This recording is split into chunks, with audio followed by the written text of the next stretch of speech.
팥하면 생각나는 음식이 있으신가요? 저는 사람들이 평소에 팥을 많이 안 먹는다고 생각했는데 의외로 팥이 들어간 음식이 많이 있더라고요. 팥에 함유된 강력한 항산화 성분인 안토시아닌이 혈관 내 활성산소를 제거해주기 때문에 혈관 세포 손상을 예방해줄 수가 있기 때문인데요. 또 이 안토시아닌은 혈관 내에 생기는 염증을 줄여서 염증성 질환에도 좋은 효과가 있고요. 그리고 나쁜 콜레스테롤 수치를 줄여주는 효과가 있어서 고지혈증 예방에도 도움이 되며 심장 질환의 위험도 줄이는데 큰 효과가 있습니다. 자, 이렇게 좋은 팥도 드실 때 주의사항이 있는데요. 과하게 많이 드시면 팥의 이뇨작용 때문에 몸에 무리를 줄 수가 있습니다. 그래서 이를 방지할 수 있는 방법을 하나 알려드릴게요. 팥 이렇게 드시면 당뇨가 사라지고 뱃살이 쏙 빠집니다. 여러분, 겨울에 동지가 되면 우리가 무얼 먹나요? 바로 팥죽이죠. 또 겨울 간식으로 이 팥이 들어간 붕어빵, 호빵 같은 간식도 자주 먹는데요. 이 팥과 함께 먹으면 보약과 같은 효과를 만들 수 있는 식품들도 있고 또 잘못 먹으면 오히려 건강에 마이너스가 되는 음식도 있습니다. 그래서 오늘은 이 팥의 효능 8가지와 드실 때 주의할 점, 그리고 함께 드시면 좋은 음식 4가지에 대해서 알려드리겠습니다. 팥하면 생각나는 음식이 있으신가요? 저는 사람들이 평소에 팥을 많이 안 먹는다고 생각했는데 의외로 팥이 들어간 음식이 많이 있더라고요. 대표적인 음식은 시루떡이 있고요. 그리고 겨울에 간식으로 많이 먹는 붕어빵, 또 우리가 제과점에서 사 먹는 빵들에도 팥이 생각보다 많이 들어 있습니다. 또 여름에는 제일 좋아하는 팥빙수도 있고요. 겨울에는 동지가 되면 팥죽도 먹게 되죠. 자, 이런 팥 요리를 집에서 해 먹는 경우도 많은데 팥을 집에서 직접 삶을 때 혹시 소다를 넣고 삶는 분들 많지 않으시나요? 팥을 삶을 때 이 소다를 넣게 되면 팥의 색상이 더욱 선명해지고 팥을 더욱 부드럽게 해주어서 팥을 삶는 데 걸리는 시간을 줄여주기 때문인데요. 하지만 앞으로 절대 이 소다를 사용하지 마시기 바랍니다. 그 이유는 소다를 넣고 팥을 삶게 되면 팥의 영양소가 파괴가 돼서 우리가 팥의 좋은 성분을 모두 흡수할 수 없게 되기 때문이에요. 자, 그래서 어떻게 그런 팥 요리를 하는 게 좋은지 제가 말씀드릴게요. 자, 팥을 삶을 때는 먼저 흐르는 물에 깨끗이 세척해서 이물질을 모두 제거해 주시고요. 물에 담가서 한 4시간 정도를 충분히 불려주세요. 그렇게 해서 불린 팥을 물에 넣어서 삶아주시면 붉은색의 팥 삶은 물이 생기죠. 이 팥 삶은 물이 건강에 정말 좋다는 사실 알고 계실까요? 그 이유는 팥에 들어있는 사포닌이란 성분 때문인데요. 간혹 팥 삶은 첫 물에는 팥에 독소가 있어서 버려야 한다는 분들이 계시기도 하는데요. 이는 잘못된 정보입니다. 왜냐하면 팥 삶은 첫 물에 이 사포닌 성분이 가장 많이 들어있기 때문에 이거를 버리지 마시고 따로 담아두었다가 하루에 한두 잔씩 차로 드셔보시면 아주 좋아요. 자, 그럼 이제 팥의 효능에 대해서 말씀을 드릴 건데, 자, 첫 번째는 혈관 건강에 많은 도움이 된다는 겁니다. 앞에 말씀드린 팥물은 혈관 청소부라는 별명이 있을 정도로 혈관을 깨끗하게 해주는 효과가 있습니다. 그 이유는 팥에 함유된 강력한 항산화 성분인 안토시아닌이 혈관 내 활성산소를 제거해주기 때문에 혈관 세포 손상을 예방해줄 수가 있기 때문인데요. 또 이 안토시아닌은 혈관 내에 생기는 염증을 줄여서 염증성 질환에도 좋은 효과가 있고요. 그리고 나쁜 콜레스테롤 수치를 줄여주는 효과가 있어서 고지혈증 예방에도 도움이 되며 심장 질환의 위험도 줄이는데 큰 효과가 있습니다. 이뿐 아니라 조선시대 기록에 보면 이 팥물로 세안을 했다는 기록이 있습니다. 팥물로 세안을 하면 피부에 노폐물을 제거하는 데도 좋고 피부를 맑고 건강하게 해준다고 하네요. 비누가 없던 시절에 이 피부 건강을 위해 사용했던 선조들의 지혜가 정말 놀랍지 않나요? 자, 팥의 효과 두 번째는 당뇨병의 개선에 도움을 주는 겁니다. 2014년에 발표된 한 연구에서 팥을 섭취할 때 2형 당뇨병 환자의 혈당 수치와 인슐린 저항성이 개선된다고 도움이 되는 것으로 보고가 됐었습니다. 이 연구에서는 약 4주 동안 매일 팥을 섭취하게 했는데 당뇨 환자들의 공복 혈당 수치가 무려 평균 19.5%가 감소하였고 인슐린 저항성 또한 줄어든 것으로 나타나서 당뇨가 있거나 혹은 당뇨 예방에 필요하신 분들은 꼭 팥을 꾸준히 드셔보시기를 한번 권해드립니다. 자, 그리고 세 번째 팥의 효능은 몸의 부종을 제거하고 다이어트에 도움을 주는 겁니다. 자, 잘 보세요. 다이어트 하시는 분들 많으실 텐데요. TV에서 연예인들이 이 팥으로 다이어트를 해서 효과를 봤다고 했던 적도 있었고요. 한의학 책 중에 본초강목이라는 책에 보면 팥을 오랫동안 먹으면 여위고 마르기 때문에 살찐 사람이 먹는 것이 좋다라는 내용이 나옵니다. 그래서 우리가 밖에 일반 한의원에서 다이어트 처방을 할 때도 이 팥을 쓰는 경우들이 종종 있는데요. 그 이유는 바로 팥에 들어있는 칼륨 때문입니다. 팥에는 쌀의 10배 이상 그리고 바나나의 약 4배 이상의 아주 고함량의 칼륨이 들어있는데요. 이 칼륨이 몸 안에 나트륨 배출을 도와주기 때문에 당뇨 환자들의 신장 부담을 줄일 수가 있고요. 또 혈압 상승을 억제해주는 효과도 있습니다. 또한 이뇨작용이 있기 때문에 이를 통해서 몸의 부종을 줄여줄 수가 있는 거고요. 그래서 우리가 보통 이제 물살이라고 부르는 체질들이 있죠. 좀 잘 부으면서 살이 잘 찌는 분들인데, 이런 분들이 이 다이어트 할 때 이 팥을 이용해 보시면 아주 좋은 효과를 보실 수가 있습니다. 그래서 그에 대한 연구 결과도 있었는데요. 실험쥐에 팥 추출물을 먹여봤습니다. 그랬더니 근육 손실 없이 체지방 함량이 약 30% 정도가 줄었고 몸무게도 37%가 감소했다고 하네요. 뭐 사람과 완전히 똑같을 수는 없겠지만 분명히 팥이 체중 감량에 도움이 된다는 결과라고 볼 수가 있습니다. 자, 그리고 네 번째 팥의 효능은 변비를 개선하는 데 도움을 주는 겁니다. 팥에는 앞에서 말씀드린 사포닌뿐만 아니라 많은 양의 식이섬유가 들어있기 때문인데요. 사과에 비해서 약 10배나 많은 식이섬유가 들어있습니다. 굉장히 많은 양입니다. 그래서 팥을 섭취하게 되면 이 식이섬유가 장 운동을 활발하게 만들어주면서 또 대변도 부드럽게 만들어주고, 그래서 배변 자체가 좀 원활하게 될 수가 있고요. 또한 이 식이섬유는 장에 있는 유익균들에게 풍부한 먹이를 제공해주는 효과가 있는데요. 그래서 장내에 있는 유익균들의 증식에도 직접적으로 효과를 주게 됩니다. 이를 통해서 장의 전반적인 환경을 좋게 바꿔줄 수가 있고, 이것은 몸의 면역력의 향상과도 연결이 되기 때문에 우리가 뭐 요즘에 프로바이오틱스 유산균 제품들 많이 드시는데, 프로바이오틱스를 복용하실 때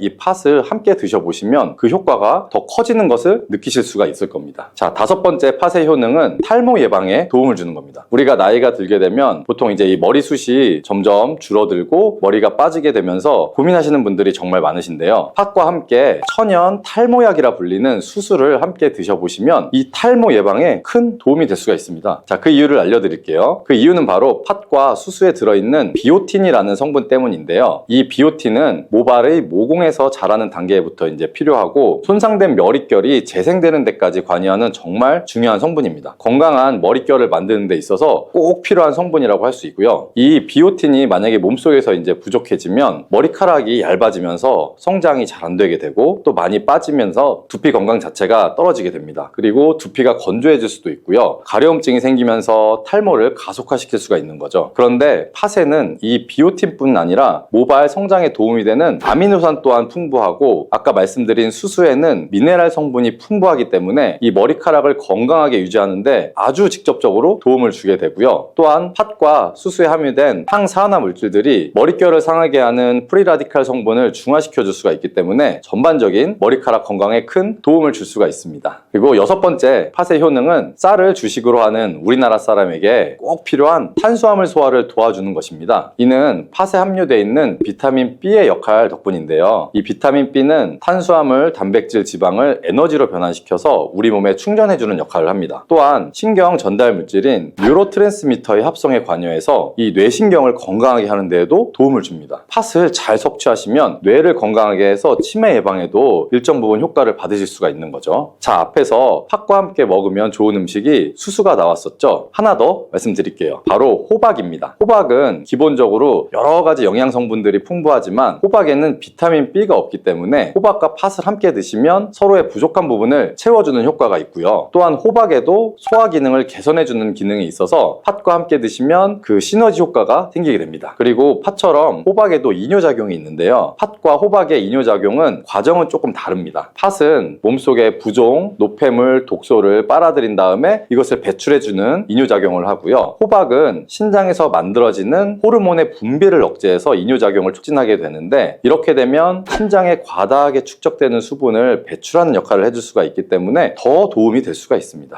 자, 일곱 번째 팥의 효능은 빈혈을 개선하는 데 도움을 주는 겁니다. 보통 우리 몸에 철분이 부족해지면 빈혈 증상이 나타나게 되죠. 어지럽고 두통이 생기거나 또 몸에 힘이 없어서 체력이 떨어지는 이런 증상들이 나타나게 되는데, 팥에는 앞에서 얘기했던 단백질, 식이섬유, 칼륨, 비타민, 비오틴뿐만 아니라 바로 칼슘과 철분이 아주 많이 풍부합니다. 팥에 함유된 철분의 함량이 우유의 약 100배나 된다는 사실 알고 계셨나요? 그래서 팥을 드시면 철분 부족으로 인한 빈혈을 개선하는 데 도움이 되기 때문에 빈혈이 있으신 분들은 꼭 기억하시면 좋겠습니다. 자, 여덟 번째 팥의 효능은 스트레스를 줄여주는 데 도움을 주는 겁니다. 팥에 함유된 비타민 B가 이 신경계를 안정화시켜주는 효과가 있기 때문에 우리가 스트레스를 받을 때 오는 여러 가지 증상들을 줄여줄 수가 있고요. 또 팥에는 마그네슘의 함량도 높은데요. 마그네슘 또한 신체의 스트레스 반응을 조절하는 데 아주 중요한 역할을 해줍니다. 생깁니다. 그래서 팥 속에 들어있는 이 마그네슘을 통해서도 스트레스를 받았을 때 우리 몸이 회복되는데 도움을 받을 수가 있는 겁니다. 그리고 팥에는 복합 탄수화물도 풍부한데요. 이 복합 탄수화물은 천천히 소화가 돼서 우리 몸의 급격한 이 혈당 상승을 방지해주고 일정한 에너지 공급을 유지하는데 도움이 됩니다. 이는 우리가 스트레스 상황에서도 안정적으로 에너지 공급을 유지할 수 있게 해줘서 스트레스를 관리하는데 도움이 될 수가 있습니다. 자, 이렇게 좋은 팥도 드실 때 주의사항이 있는데요. 과하게 많이 드시면 팥의 이뇨작용 때문에 몸에 무리를 줄 수가 있습니다. 그래서 이를 방지할 수 있는 방법을 하나 알려드릴게요. 바로 찹쌀과 함께 드시는 겁니다. 팥죽을 끓일 때 찹쌀을 넣어서 함께 죽을 만드는 경우도 있고 또 이 쫄깃한 찹쌀로 경단이나 새알을 만들어서 넣어 먹는 경우도 있죠. 이 선조들의 지혜가 참 정말 놀라운데요. 이렇게 찹쌀과 팥을 함께 드시면 팥 때문에 몸 안의 수분이 과하게 빠져나가는 것을 이 찹쌀이 막아주는 효과가 있어 문제가 생기지 않게 도와주는 겁니다. 다만 팥은 좀 찬 성질이 있기 때문에 장이 좋지 않은 분들이 이 팥물을 많이 드시거나 하면 소화불량, 복부팽만, 복부의 통증을 일으킬 수가 있기 때문에 주의하시면서 조금씩 드셔보시는 게 좋고요. 이런 점이 혹시 불편하거나 하신 경우에는 바로 생강이랑 함께 드셔보시면 이 불편함을 줄여줄 수가 있습니다. 왜냐하면 생강은 따뜻한 기운이 있기 때문에 이 생강의 따뜻함이 팥의 차가운 기운을 중화시켜서 장에 무리를 덜 주게 되고요. 또 팥에는 항암 효과가 뛰어난 안토시아닌이 많이 들어있는데 이 생강의 매운맛을 내는 진저롤과 쇼가올 성분이 몸속의 발암물질을 제거해주는 효과가 있습니다. 그리고 생강을 드실 때 이것을 쪄서 말려서 드시면 이런 효과가 약 10배 정도 증가하게 된다고 하니까 꼭 기억하시면 좋겠습니다. 빈혈이 있는 분들이 들깨를 꾸준히 섭취를 하시면 이 빈혈도 개선하는 데 굉장히 많은 도움을 받을 수가 있어요. 이렇게 좋은 들깨가 가장 취약한 단점이 있어요. 그건 바로 열에 약하고 쉽게 산패된다는 거예요. 통들깨보다는 들기름으로 많이 섭취하게 되는데 이 들기름을 짤 때 굉장히 좋아요. 들기름을 짤 때 보통은 200도 이상으로 가열을 해서 들기름을 볶아서 기름을 짜게 되는데 이때 몸에 좋은 오메가3 지방산이 대부분 파괴가 많이 돼요. 그래서 들기름을 드실 때는 저온에서 압착한 기름을 사용하시는 것이 좋습니다. 저온 압착류 또는 생들기름이라고도 하는데 이 기름을 요리에 사용할 때도 열에 오랫동안 가열하지 말고 요리가 끝나갈 무렵에 촉촉촉 이렇게 들기름을 넣어 주시거나 먹기 직전에 드레싱해서 드시는 게 굉장히 좋습니다. 들깨를 이렇게 드시면 당뇨와 혈당이 싹 사라지고 치매도 예방할 수 있어요. 들기름, 들깨 하면 뭐가 생각나나요, 여러분들은? 들기름에 북어와 미역을 구수하게 볶아 시원한 북어 미역국을 끓여 먹어도 정말 맛있잖아요. 그죠? 건강에도 좋다는 이 들기름과 들깨 잘못 먹으면 암에 걸리고 혈관 건강에도 악영향을 줘서 치매도 유발할 수 있다는 사실 알고 계셨나요? 어떻게 먹을 때 건강을 해쳐 암에 걸리고 또 치매를 유발하는지, 그리고 어떻게 먹는 것이 우리가 건강하게 먹는 방법인지, 또한 어떻게 보관하는 것이 가장 좋은 방법인지 제가 들깨에 대한 모든 것 알려드릴게요. 나이가 들면서 산책하기도 힘들고 관절도 쑤시고 무릎 통증 이것 때문에 힘드시지 않나요, 여러분들? 들깨의 첫 번째 효능은 바로 관절염에 좋다는 거예요. 무릎이나 관절 통증 때문에 병원에서 진통제를 처방받고 약국에서 또 진통제를 받아 드시고, 이때 이 처방받는 우리 진통소염제의 역할이 우리 몸속에 프로스타글란딘이라는 물질이 있어요. 이 물질의 생성을 억제해서 통증을 막아주는 기전인데, 이 들깨 속에 함유되어 있는 식물성 오메가3 지방산인 알파리놀렌산이라는 게 함유되어 있는데, 이는 체내에서 염증을 일으키는 프로스타글란딘이라는 생성을 억제하는 데 아주 좋은 효능을 발휘해요. 이처럼 우리가 오메가3를 먹는 이유 중 하나도 혈관 건강이나 혈행장애, 피를 맑게 해준다 등등의 역할도 있지만 몸속의 미세염증을 잡아주는 역할이 굉장히 커서 드시는 분들도 많으신데, 이러한 들깨가 바로 이런 염증 유발 물질을 억제해줘서 진통 역할에 도움을 줄 수 있다는 거죠. 또한 들깨의 두 번째 효능은 바로 뼈 건강에 도움을 준다는 건데, 이는 들깨에 관절염과 무릎 통증이나 이런 거를 완화시켜주는 성분도 들어있으면서 뼈 건강에 도움을 주는 이유는 이 칼슘 함량도 높기 때문이에요.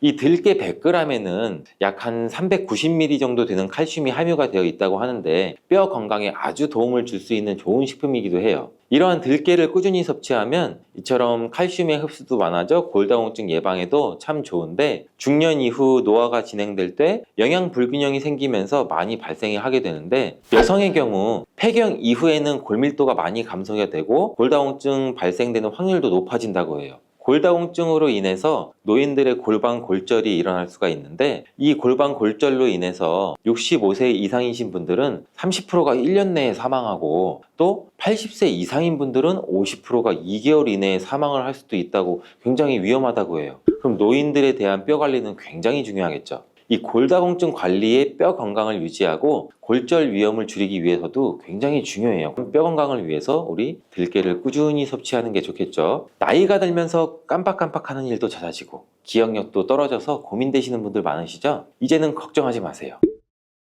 세 번째 들깨의 효능은 바로 뇌 건강, 뇌신경을 튼튼하게 해주고 기억력도 높여주고 치매를 예방하는 데 도움을 줄 수 있다는 거예요. 이렇게 좋은 효능이 있는 이유는 잠깐 말씀드린 대로 오메가3가 풍부하게 함유가 되어 있는데 이 오메가3는 보통 흔히들 알고 계시듯이 등푸른 생선에 많이 함유되어 있다고 알고 계시잖아요. 이것은 동물성 오메가3고 식물성 오메가3인 이 알파 리놀렌산이라는 거는 들깨에 많이 들어있어요. 이 들깨에 함유된 지방산 중에서 이 60% 정도나 차지하는 게 바로 이 알파 리놀렌산인데 이 알파 리놀렌산은 뇌신경 보호에 탁월한 효과가 있는데 어떻게 뇌신경을 보호하느냐? 뇌신경에 염증을 일으켜서 망가뜨리는 이 사이토카인이라는 물질이 있는데 이러한 사이토카인이라는 물질의 분비를 감소를 시키고 또 알츠하이머 치매 환자의 뇌에서 많이 발견되는 이 비정상적인 단백질이라는 게 있어요. 이게 베타 아밀로이드라고 하는데 바로 이 알파 리놀렌산이 이 베타 아밀로이드를 감소시키기 때문이에요. 참치에도 많이 함유되어 있다는 DHA 많이 들어보셨죠? 이 DHA가 대표적인 뇌기능 강화 물질인데 이 DHA가 우리의 기억력도 높여주는 데 도움 주고 또 학습 능력 또한 좋게 만들어주는데 이 DHA는 체내에서 잘 합성이 되지가 않아서 식품으로 섭취를 하는 게 좋아요. 이 들깨에 함유된 알파 리놀렌산이 흡수될 때 바로 이 DHA로 전환이 돼요. 그래서 어린이 전용 오메가3 같은 경우에서도 약국에서 많이 보시면 이 EPA보다는 DH 함유량이 높은 영양제도 굉장히 많이 찾아볼 수가 있는데 이렇듯 들깨가 뇌신경이나 뇌 건강에 좋은 이유가 바로 이것 때문이에요.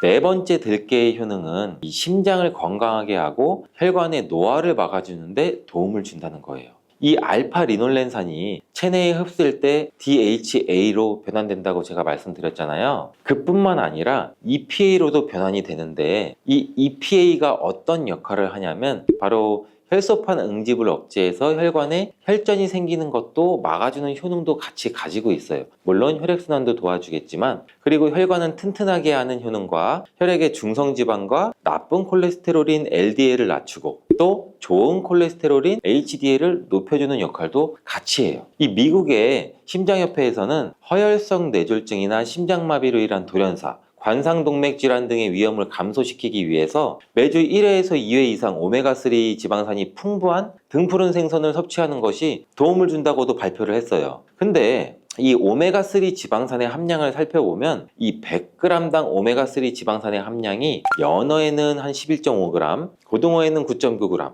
들깨에는 무려 63.1g이나 함유가 되어 있다고 해요. 굉장히 많이 함유되어 있죠. 이렇듯 들깨에는 연어에 비해서 5배 이상 들어있다는 건데 들깨를 꾸준히 드셔서 혈관도 건강하게, 심장도 튼튼하게 유지하시기 바라겠습니다. 다섯 번째 들깨의 효능은 바로 변비에 좋다는 거예요. 이 들깨의 껍질에는 식이섬유가 굉장히 풍부한데 들깨 100g에는 약 18g 정도로 풍부한 식이섬유가 함유가 되어 있어요. 이 식이섬유는 우리 장내에서 수분을 흡수하게 되는데 이 수분을 흡수하게 되면 대변도 무르게 해주고 장 운동도 촉진해서 변비를 예방하는 데 도움을 줘요. 또한 불포화 지방산도 굉장히 풍부한데 들깨에 함유되어 있는 이 리놀렌산이 대장의 염증도 억제해주고 변비로 인해서 발생할 수 있는 이 대장 질환 또한 예방하는 데 도움도 줄 수 있어요. 여섯 번째 들깨의 효능은 바로 이 췌장을 건강하게 하는 데 도움을 준다는 거예요. 들깨에는 또 루테올린이라는 성분이 풍부하게 들어있는데 이 성분은 몸 안에서 인슐린에 대한 반응도를 높이는 기여를 해요. 이게 무슨 말이냐면 우리 췌장에서 인슐린이 분비가 되죠. 인슐린이 조금만 분비하게 돼도 몸 안에서 이 인슐린에 대해서 반응을 잘하면 혈당이 급격히 올라가는 것도 막아주고 또 췌장에서 인슐린 분비도 멈추는 역할을 하겠죠. 이렇게 췌장의 부담을 많이 덜어줄 수 있다는 거예요. 루테올린을 통한 인슐린 반응도가 높아지면 당뇨도 예방할 수 있고 혈당 조절에도 많은 도움을 받을 수 있어요. 일곱 번째 들깨의 효능은 알레르기성 질환을 예방하는 데 도움을 주는 건데 들깨에 오메가3 지방산이 많이 함유되어 있다고 했잖아요. 이 오메가3 지방산이 염증을 억제하고 면역력을 강화시키고 이러한 효과가 있어서 알레르기 증상도 예방하고 완화시키는 데 도움도 줄 수 있어요. 그리고 또 비타민 E가 풍부하게 함유가 되어 있는데 이 비타민 E는 항산화 작용이 뛰어나고 알레르기 반응을 일으키는 물질인 히스타민의 분비를 억제하는 효과도 있어요. 여러분들이 처방받는 항히스타민제 굉장히 유명한 제품들 많잖아요. 약국 가면 이거와 비슷한 비전이라고도 어찌 보면 그렇게 볼 수가 있겠죠. 여덟 번째 들깨의 효능은 빈혈에 좋다는 거예요. 들깨에 약 100g에는 철분이 14mg 정도 함유가 되어 있는데 이는 시금치의 약 2배에 해당이 돼요. 시금치보다도 이 철분 함량이 높아서 빈혈에 도움을 줄 수도 있고 그뿐 아니라 이 들깨에 함유된 비타민 B12라는 성분은 이 조혈작용, 즉 피를 만들어주는 작용을 도와주는데 이 조혈작용이란 그 혈액 속에 혈구를 어떻게 보면 만들어내는 과정을 말하죠. 빈혈이 있는 분들이 들깨를 꾸준히 섭취를 하시면 이 빈혈도 개선하는데 굉장히 많은 도움을 받을 수가 있어요. 이렇게 좋은 들깨가 가장 취약한 단점이 있어요. 그건 바로 열에 약하고 쉽게 산패된다는 거예요. 통들깨보다는 들기름으로 많이 섭취하게 되는데 이 들기름을 짤 때 굉장히 좋아요. 들기름을 짤 때 보통은 200도 이상으로 가열을 해서 들기름을 볶아서 기름을 짜게 되는데 이때 몸에 좋은 오메가3 지방산이 대부분 파괴가 많이 돼요. 그래서 들기름을 드실 때는 저온에서 압착한 기름을 사용하시는 것이 좋습니다. 저온 압착류 또는 생들기름이라고도 하는데 이 기름을 요리에 사용할 때도 열에 오랫동안 가열하지 말고 요리가 끝나갈 무렵에 촉촉촉 이렇게 들기름을 넣어 주시거나 먹기 직전에 드레싱해서 드시는 게 굉장히 좋습니다. 또한 이 들기름은 산패가 쉽게 되는데 이 들기름이 산패되면 벤조피렌이라는 물질이 생성되는데 이게 1급 발암 물질이에요. 이 산패된 들기름을 지속적으로 드시게 되면 발암 물질을 계속 먹게 되는 거죠. 그래서 이 들기름의 사용기간 또한 지켜주시는 게 좋은데 보통은 2달 이내로 드시는 게 가장 좋고 개봉을 하셨다면 1달 이내에 소비하는 것을 추천드립니다. 어떻게 보면 어린이 시럽이랑도 비슷하죠, 유통기한이. 이 들깨는 또한 보관 방법도 굉장히 중요해요. 신문지나 검은 비닐 이런 걸로 감싸서 빛을 차단하고 밀봉한 상태에서 반드시 냉장 보관하시기를 추천해 드립니다. 실온에 두신다면 들기름의 산패는 급속히 진행이 돼요. 근데 이 들기름을 오래 보관할 수 있는 방법도 있는데 이것은 참기름과 섞어서 보관하는 거예요. 이 참기름에는 비타민 E와 세사몰이라는 성분이 있는데 이 성분이 들기름의 산패를 막아줘서 도움을 주죠. 이 세사몰이라는 성분은 참기름을 고온에서 볶거나 기름을 짜는 과정에서 생성되는 물질인데 이 때문에 다른 기름에 비해 참기름이 산패가 느리고 지속성이 좋은 거예요. 그래서 들기름과 참기름을 7:3, 8:2 정도로 섞어서 보관하시면 조금 더 오래 보관할 수가 있습니다. 근데 들깨를 기름으로 드시게 되면 들깨 껍질을 섭취할 수가 없잖아요. 들깨 껍질에 몸에 좋은 식이섬유와 대표적인 항산화 물질인 이 페놀 성분들을 다 버리게 되는 거예요. 그래서 들깨를 제대로 드시려면 들기름보다도 통들깨 자체로 드시는 게 좋은데 우리 마트 많이 가잖아요. 마트에 가면은 통들깨보다도 들깨 가루를 굉장히 많이 판매해요. 이 들깨 가루는 산패가 빨리 되기 때문에 통들깨를 구매해서 드시는 것을 추천을 드리고 이 통들깨를 구매하시면 그 안에 작은 돌이라든지 이물질이 또 많이 들어있겠죠. 그래서 세척도 잘 해주셔야 돼요. 제가 세척하는 법 알려드릴게요. 먼저 들깨를 물에 담가 씻어요. 그리고 물 위에 동동 뜨는 것만 얇은 채로 걷어서 옮겨주시고 이렇게 반복하게 되면 바닥에 이제 돌이나 이물질만 남게 되는데 또 이거를 버리고 또 물에 담가 씻어주고 또 물 위에 뜨는 것만 채로 살짝 걷어서 옮겨주시고 이 작업을 한 3-4번 정도 반복해 주시면 되는데, 이렇게 하면 통들깨를 깨끗하게 세척할 수가 있죠. 깨끗하게 세척한 통들깨는 자연 건조해줘도 되지만 시간이 오래 걸리니까 팬에 담아서 약한 불로 건조해 주시거나, 아니면 쉬운 방법은 집에 있는 전자레인지를 이용하셔서 건조시키면 돼요. 근데 전자레인지를 이용한 건조 방법을 제가 알려드릴게요. 세척한 통들깨를 접시에 담아서 한 5분 정도 돌려주시면 돼요. 이때 수시로 상태를 확인해 줘야 돼요. 아직 건조가 5분 정도면 건조는 덜 됐을 거예요. 근데 오랜 시간 전자레인지에 돌리면 들깨가 탈 수가 있죠. 이렇게 5분 정도씩 돌려가면서 중간중간 상태를 확인해 주고 완전히 건조될 때까지 이 작업도 반복해 주시면 돼요. 이 완전히 건조된 통들깨는 그냥 스푼으로 떠서 드셔도 되고, 먹을 만큼씩 믹서기에 갈아서 음식에 넣어서 드셔도 되고, 통들깨 자체로도 음식에 넣어 드셔도 되죠. 이렇게 하시면 들깨를 산패되지 않은 채로 신선하고 건강하게 버리는 거 없이 드실 수가 있습니다. 세계보건기구에서는 뇌세포가 손상되고 치매가 발생할 수도 있다고 보고하고 있어요. 갑상선 저하증이나 항진증이 있으신 분들이 요오드가 많은 미역을 드시면 오히려 건강을 더 해칠 수가 있는데, 요오드의 수치가 높아지게 되면 체내의 활성산소도 증가하게 돼서 염증도 유발시킬 수가 있고 갑상선염도 유발될 수 있고, 극히 드물지만 갑상선 암으로까지 발전시킬 가능성도 가지고 있다고 하네요. 따라서 갑상선약을 드시고 계시거나 갑상선에 문제가 있으신 분들은 미역에는 강력한 항암 효과도 가지고 있는데 건강식품으로는 굉장히 좋아요. 미역에는 요오드, 식이섬유, 칼슘, 비타민 굉장히 많은 영양소가 있다고 했잖아요. 그런 것들보다 훨씬 중요한 것이 있어요. 바로 건강한 습관이 항상 나를 만든다. 건강한 삶을 원하시면 지금 바로 구독을 눌러주세요.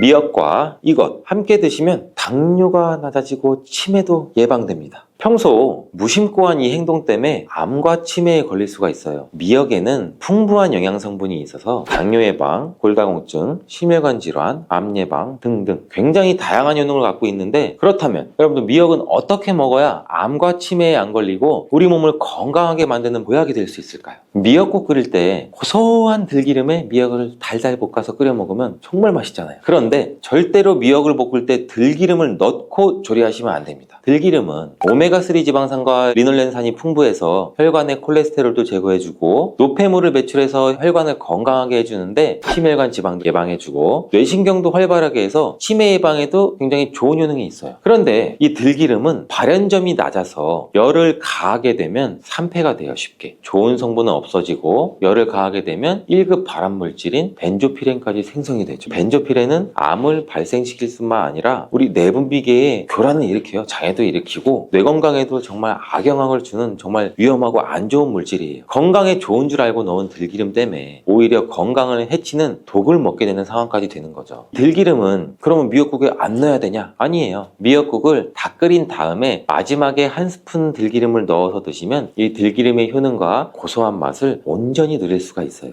미역과 함께 드시면 절대 안 되는 음식 두 번째는 바로 대파예요. 생각해보면 다른 국이나 찌개를 끓일 때는 대파를 거의 대부분이 다 들어가죠. 근데 유독 미역국 끓일 때는 왜 대파가 안 들어갈까요? 그 이유는 미역이랑 대파 둘 다 이 알긴산이라는 성분이 들어있는데 이 알긴산 때문에 미끌미끌거리는 식감이 있어요. 함께 드시게 되면 이 식감이 나빠지는 이유도 있지만 식감보다도 더 중요한 이유가 있어요. 이 대파에는 인과 유황 성분이 들어있는데 미역과 대파를 함께 드시게 되면 대파의 인과 유황 성분 때문에 이 미역에 함유된 칼슘의 흡수를 방해돼요. 이 미역에는 칼슘이 굉장히 많이 들어있죠. 근데 미역에 함유된 칼슘의 함량은 100g당 거의 한 900mg 이상이 들어있어요. 우유에 함유된 칼슘의 함량은 100g당 대략 한 100g 정도인데 이렇게 보면 굉장히 미역에 함유된 칼슘의 함량이 굉장히 많죠. 성인 기준 칼슘의 권장 섭취량이 약 600ml에서 700ml 정도로 볼 수 있는데 미역국으로 한 그릇만 드셔도 충분히 섭취할 수 있는 양이죠. 우유를 소화 못 시키는 분들이 칼슘을 섭취하기 위해서는 미역이 정말 좋은 대체 식품이 되는 거죠. 이렇게 많은 칼슘은 우리 몸의 뼈를 튼튼하게 해주고 골다공증 예방에도 도움을 주는데 이 골다공증 예방은 50대 이후의 여성분들한테는 정말 중요한 효능입니다. 골다공증으로 인해 골반뼈가 골절이 될 경우에는 65세 이상은 30% 정도가 1년 내에 사망하고 80세 이상은 50% 정도가 2개월 이내에 사망을 할 수 있다는 통계가 있어요. 굉장히 무섭죠. 이 나이가 들어갈수록 미역을 충분히 섭취하는 게 굉장히 좋은 습관입니다. 이런 칼슘 보충에 정말 중요한 미역을 대파와 함께 드신다면 미역에 들어있는 미네랄인 칼슘 흡수가 제대로 되지 않는 거죠. 미역의 미끌미끌한 성분이 이 알긴산도 우리 몸에 중요한 역할을 해줘요. 바로 이 알긴산은 다른 물질을 흡착하는 성질이 있어서 혈관 내에 나쁜 콜레스테롤을 흡착해서 배출을 도와줘요. 이렇게 되면 이 동맥경화를 예방할 수도 있고 혈액순환을 원활하게 해줘 심혈관 질환 예방까지 하는데 도움을 줄 수 있겠죠. 미역이 흔히 알고 있는 것처럼 우리 피를 맑게 한다고 하잖아요. 바로 이 알긴산의 효능 때문인데 혈관이 깨끗해지기 때문이에요. 또한 알긴산은 우리 장 운동을 촉진시키고 배변 활동을 원활하게 해서 변비 예방에도 도움을 주죠. 미역의 풍부한 식이섬유와 함께 장 건강에 도움을 주는 건데 미역에 함유된 풍부한 식이섬유는 당뇨 예방에 탁월한 효능을 발휘하는데 국립보건원에서 장년층 약 7,400명을 대상으로 추적 검사를 했어요. 어떤 추적 검사를 했냐? 이 해조류를 전혀 먹지 않은 사람과 매일 미역국을 반 그릇 이상의 해조류를 섭취한 사람의 당뇨병 발생 위험도를 조사했는데 하루에 미역국 반 그릇 이상 먹는 사람이 해조류를 전혀 먹지 않은 사람에 비해 당뇨병 발생 위험도가 20%나 낮았어요. 미역의 풍부한 식이섬유는 급격히 오르는 혈당을 막아주는 효과도 있는데 이 식이섬유가 소화의 속도를 늦춰주고 인슐린 분비도 같이 조절해준다고 해요. 식이섬유는 포만감을 높여주고 칼로리가 낮아서 식사량을 조절하는 데 도움도 주고 체내의 노폐물과 독소를 배출도 시키고 체중도 감량하는 데 도움을 줘서 다이어트 식품으로 많이 활용되고 있어요. 이 미역국은 또 아이를 출산한 산모들이 반드시 먹는 음식인데 미역은 피를 만들어주고 피를 맑게 해주는 역할뿐만 아니라 미역에 풍부한 요오드는 출산 후 자궁을 수축시켜주는 데 도움도 주고 모유가 잘 나오도록 도와줘요. 또한 요오드는 피를 먹게 해서 상처를 빨리 아물게 해주는 역할도 해줘요. 칼슘과 철분이 풍부해서 출산 후에 흥분된 신경도 안정시켜주고 혈액의 생성을 도와줘서 산모의 빈혈 예방에도 도움을 주게 돼요. 또한 미역에는 칼륨도 풍부한데 이 칼륨은 우리 몸에 나트륨을 배출시켜주는 역할도 해서 산모의 부종도 완화시켜주는 데 도움을 주고 요오드는 산모에게 좋을 뿐 아니라 또 신진대사를 촉진시켜줘서 몸에 에너지를 보충해주는 역할도 합니다. 이 요오드가 부족할 때 나타나는 증상들이 있는데 몸에 기력이 없다고 하죠. 힘이 없고 피곤하고 무력감도 있고 이렇게 또 신진대사가 원활하지 않기 때문에 피로가 누적되고 몸의 영양소도 소모하지 않게 돼서 체중도 증가되는데 이때는 또 피부가 건조해지고 거칠어지고 탈모도 일어날 수가 있죠. 나이가 들면서 인지력이 떨어지는 것도 요오드 부족 중에 한 현상일 수도 있어요. 요오드가 부족하면 우리 몸의 호르몬인 중추적인 역할을 하는 이 갑상선에 문제가 생기는데 바로 갑상선 저하증이 생길 수도 있고 이러한 문제들은 미역을 섭취함으로써 조금은 예방할 수 있는 것인데 요오드의 하루 권장 섭취량은 대략 2.4mg 정도예요. 미역국 한 그릇에는 요오드가 약 1.1mg 정도 함유가 되어 있으니 미역국은 하루에 한두 그릇 정도만 드시는 게 오히려 좋겠죠. 요오드도 과하게 섭취해도 문제가 생기는데 요오드 섭취량이 많아지게 되면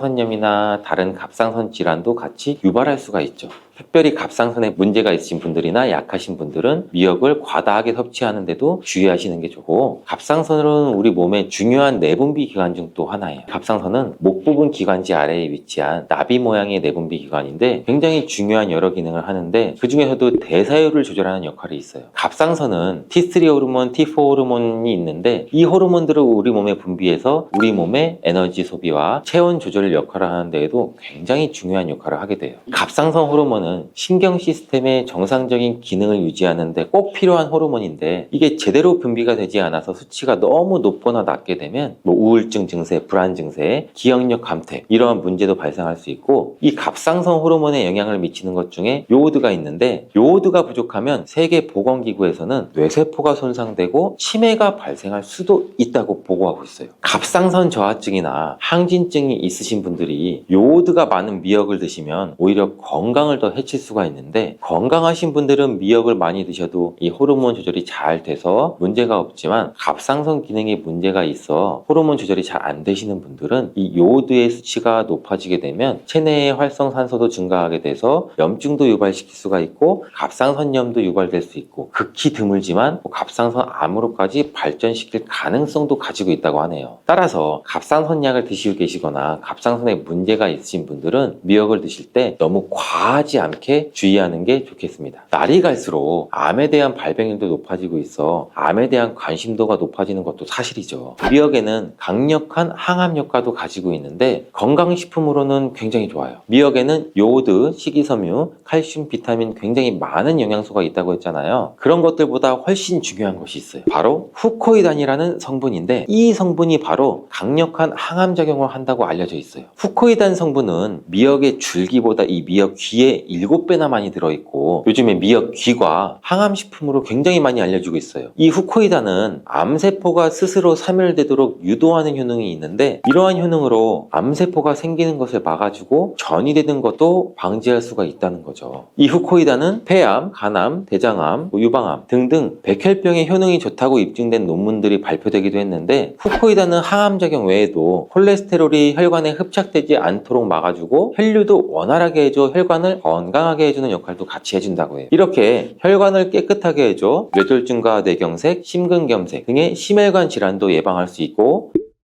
미역기와 함께 토마토를 드시면 토마토에 들어있는 라이코펜이라는 성분과 함께 항암 효과도 극대화시킬 수가 있는데 토마토가 이 채소의 왕으로 불리면 우리 몸에 정말 좋다는 사실 다들 알고 계시잖아요. 이 토마토에 들어있는 라이코펜이라는 항산화 성분이 이 몸 안에 있는 활성산소를 제거해서 혈관을 건강하게 하고 염증을 제거할 뿐만 아니라 노화도 예방해 줄 수 있죠. 이 토마토의 라이코펜이라는 성분과 이 미역의 후코이단이라는 성분이 만나 강력한 항암 작용도 할 수 있게 된다는 거죠. 미역 과 함께 드시면 효과가 극대화되는 식품으로는 두부가 있어요. 콩으로 만든 두부는 식물성 단백질이 풍부해서 건강식품으로 우리 식탁에 정말 많이 올라오죠. 두부에는 단백질뿐만 아니라 사포닌 성분도 풍부하게 함유되어 있는데 사포닌은 우리가 흔히 인삼, 홍삼 이런 데서 많이 들어있다고 알려져 있죠. 맞아요. 인삼, 홍삼, 더덕 등에도 풍부하게 함유되어 있는데 두부에도 많이 함유가 되어 있어요. 이 사포닌은 면역력을 강화해주고 활성산소도 제거해주고 또 노화도 방지하고 항암 작용도 하고 굉장히 기적과 같은 성분이죠. 그래서 사포닌 성분이 연구도 요새 굉장히 활발히 되고 있다고 해요. 근데 이 사포닌의 단점이 뭔지 아세요? 우리 몸에 있는 요오드를 배출시키고 요오드 결핍이 있는 분들은 또 주의해서 드셔야 되는 성분이에요. 미역과 함께 드신다면 미역이 함유하고 있는 요오드랑 사포닌의 만남으로 미역의 섭취를 과다할 수 있는 요오드 양을 두부의 사포닌이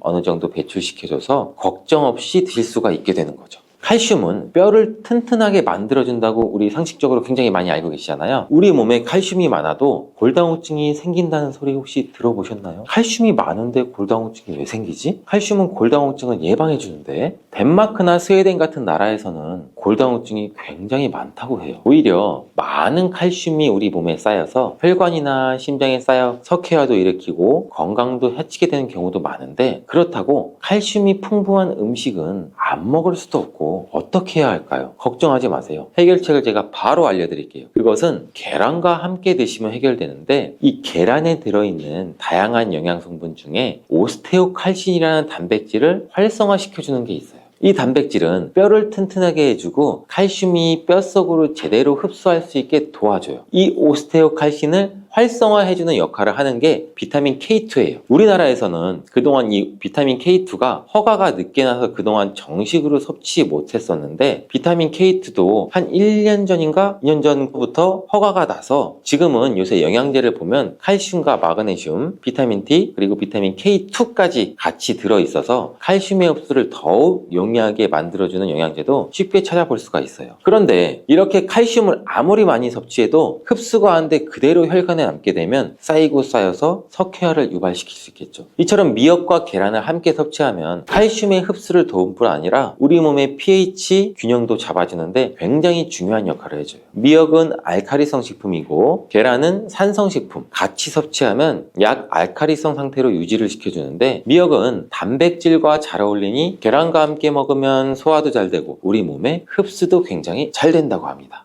요즘 암은 누구나 한 번쯤 걱정하는 질병인데 봄동이 암 예방에 도움이 된다는 사실 모르셨죠? 봄동에는 베타카로틴이나 비타민C 그리고 글루코실레이트라는 성분이 풍부하게 들어있는데 이 성분들은 강력한 항산화 작용을 해요. 우리 몸의 세포를 손상시키는 유해 활성산소를 제거해주죠. 활성산소는 세포를 손상을 시키고 돌연변이를 유발해서 암을 발생시키는 주요 원인 중 하나죠. 봄동을 섭취하면 이런 활성산소를 제거하는 데 도움을 줄 수가 있어요. 특히 글루코시놀레이트 성분은 우리 몸에서 설포라판이라는 물질을 변환되는데 이 물질이 강력한 항암 효과를 가지고 있어요. 설포라판은 암세포의 성장을 억제하고 암을 예방하는 데 중요한 역할을 하는데 연구에 따르면 이 성분은 위암, 대장암, 폐암 등의 예방에 효과가 있는 것으로 알려져 있죠. 또한 여러분들 혹시 봄동 좋아하시나요? 저는 봄이 오면 이 마트에 진열되어 있는 봄동으로 봄이 왔다는 걸 실감하는데 달달한 봄동으로 만든 겉절이도 봄철을 손꼽아 기다리는 이유 중 하나예요. 봄 하면 생각나는 봄철 대표적인 건강채소 봄동. 맛도 좋고 건강에도 좋다는 거 아시죠? 봄동이랑 어떤 채소인지 또 우리 건강에는 어떤 도움을 주는지 자세히 알려드릴게요. 봄동의 특징, 봄동은 배추의 한 종류인데 일반 배추보다 크기가 작고 잎이 넓게 퍼져 있는 특징이 있어서 봄철 손이 많이 가는 채소예요. 겨울을 지나면서 추위를 견디기 위해서 잎이 바짝 오그라들고 두꺼워지는 특성이 있는데 이 과정에서 일반 배추보다 더욱 달콤하고 고소한 맛을 내게 된다고 해요. 특히 이 봄동은 추운 겨울을 견디면서 영양소가 더욱 풍부해지는 채소인데 그래서인지 많은 분들이 봄을 손꼽아 기다리고 봄이 되면 봄동을 즐겨 드시는 이유이기도 하죠. 봄동은 다양한 영양소를 함유하고 있어서 건강에 많은 도움이 되는 채소인데 특히 노년층과 중년층에 도움이 될 만한 중요한 효능이 많아요. 하나씩 알아볼게요.